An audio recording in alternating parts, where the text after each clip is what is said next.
Your wave will arrive in a box like this. When you open it up, the first things you'll find are the info card and the manual. Let's set them aside. You can see the components of the wave itself here. This is the Android box where the computer is stored.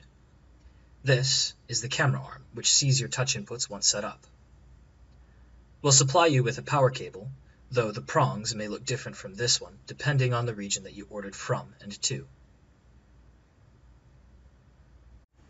This is the infrared sensor that we'll use to align the laser wall later on during setup. This alignment tool is used to get the wave box flush with your television screen, although with some models we also ship out an extended base which can be used instead.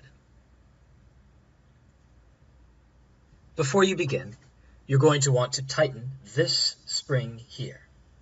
You may need to press down on the back of the Android box in order to get the thread to catch, like this.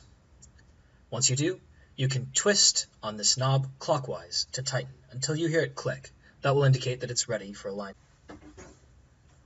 You should also check the Velcro pad at the end of the stabilizing arm.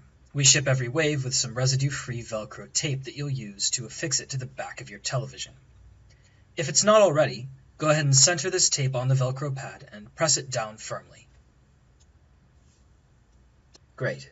Now, to begin setup, you're going to loosen this nut that I'm showing you and pull out the bracing rod as far as it'll go.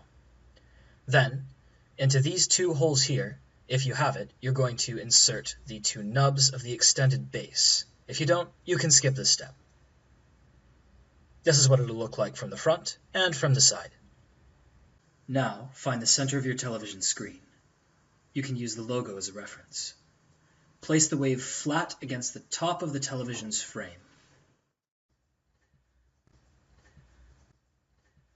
Once it's on, you can go ahead and press that bracing rod in, hold it tight, and tighten that nut on the side that we loosened before. Then, you'll remove the protective film from the adhesive on the Velcro strip and press it flat against the back of your television screen so that it sticks. Now, HDMI and power. Power is simple. You just plug it in to a power strip. At the back of the wave, you can see the 5-volt DC plug that you'll put the power supply into, and the HDMI port on the opposite side. It'll look like this when you're done.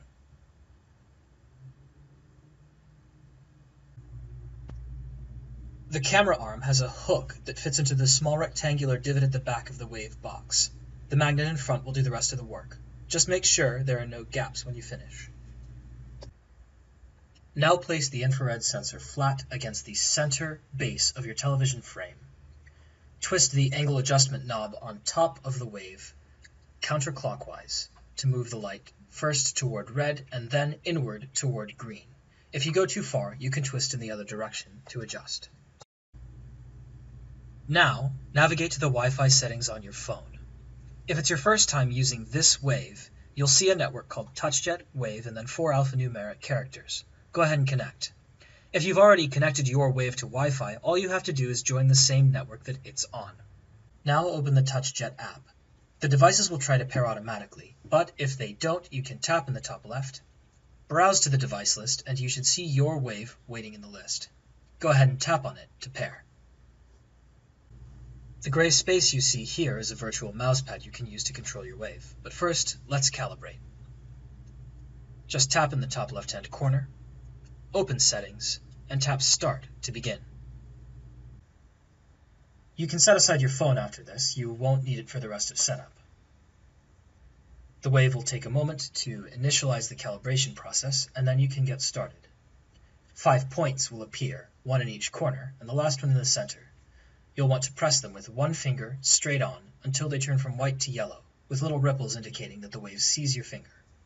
It's very important during this process that nothing other than the finger you're using to calibrate touches your screen. Otherwise, your wave may think that's part of the display and misread your screen size. Once you finish with the final point, Your wave will take a moment to calculate your display size as well as the angle at which it's reading inputs. When it finishes, it'll prompt you to press a button in the middle. And now, you have a fully calibrated, ready for use touchscreen tablet.